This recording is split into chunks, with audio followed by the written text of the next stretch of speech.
नमस्कार.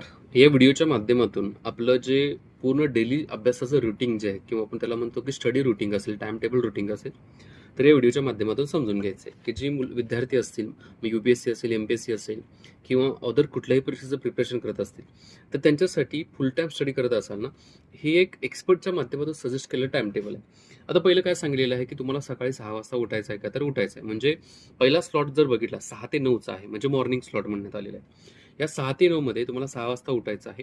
6 ते 7 या टायमिंगमध्ये तुम्हाला काय करायचं आहे, तर तुमचे जे काही डेली ॲक्टिव्हिटीज असतील ना, त्या करायच्या आहेत. जसं की फ्रेश होणं असेल, थोडा एक्सरसाइज असेल, स्ट्रेचिंग्स असेल, तर या गोष्टी करायच्या आहेत.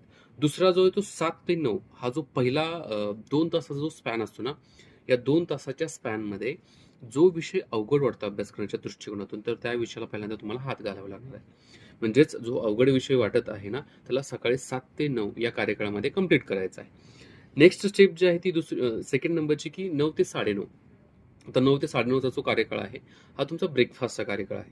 आणि या ब्रेकफास्टमध्ये आपल्याला जे काही आपण डेली जे काही खाणार असेल त्या गोष्टी रेग्युलर घ्यायच्या. फक्त हेवी ब्रेकफास्ट होऊ नये, आपण तितकाच म्हणतो. हेवी इन द सेन्स की प्रमाणापेक्षा जास्त खाणे. त्याच्यानंतरचा सेकंड स्लॉट, पहिला स्लॉट मी किती म्हणलो तर 7 ते 9चा आहे. दुसरा स्लॉट जो आहे ना, तो आहे 9:30 ते 12:30चा. आता 9:30 ते 12:30चा जो स्लॉट आहे, याच्यामध्ये करंट अफेअर्स रिव्हिजन जो आहे ना, याच्यामध्ये न्यूजपेपर असतील, द हिंदू असेल, इंडियन एक्सप्रेस असेल, मंथली मॅगझिन्स असतील, तर या मिड मॉर्निंग स्लॉटमध्ये तुम्हाला कंप्लीट करायचे आहे. म्हणजे 9:30 ते 12:30च्या स्पॅनमध्ये, या 3 तासाच्या स्पॅनमध्ये. त्याच्यानंतरचा नेक्स्ट जो आहे तो लंच ब्रेक असेल तुमचा. लंच ब्रेक 12:30 ते तुम्ही साधारणतः 1:30 पर्यंत घेऊ शकता. आणि या लंच ब्रेकमध्येच एक नॅप पण काढली पाहिजे. 15 ते 20 मिनिटाची जी की नॅप राहते आणि याच्यामुळे तुमचा ब्रेन असेल, तुमची बॉडी असेल, ही रिफ्रेश होते.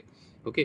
आणि ही रिफ्रेश झाल्यानंतर पुन्हा अभ्यासाला बसण्याचा जो आफ्टरनूनचा जो तुमचा स्लॉट आहे ना, याच्यामध्ये तुम्हाला मदत होणार आहे. म्हणजे 1:30 ते 4चा स्लॉट जो असेल, हा आफ्टरनून स्लॉट असेल.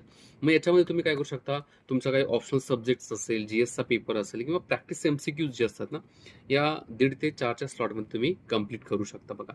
त्याच्यानंतर 4 ते 4:30चा जो टी ब्रेकचा स्लॉट असेल बघा, हा पण तितकाच इम्पॉर्टंट आहे. त्याच्यामुळे आपलं एक चार्जिंग होतं.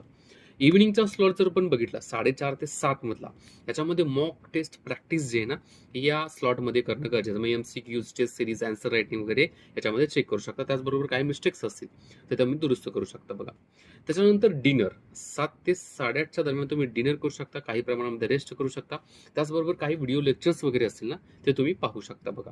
आणि नाईट सेशन जो आहे ना 8:30 ते 10:30, याच्यामध्ये तुम्ही काय करायचं, दिवसभराचं शेड्यूल, त्याच्यामध्ये जो अभ्यासाला भाग आणि त्याच्यानंतरची त्याची रिव्हिजन असेल. आणि 10:30 नंतर आपल्याला साधारणतः 8 तास झोप ही कंप्लीट करायची आहे. एकदम प्रॉपर असा एक्सपर्टच्या माध्यमातून दिलेलं काय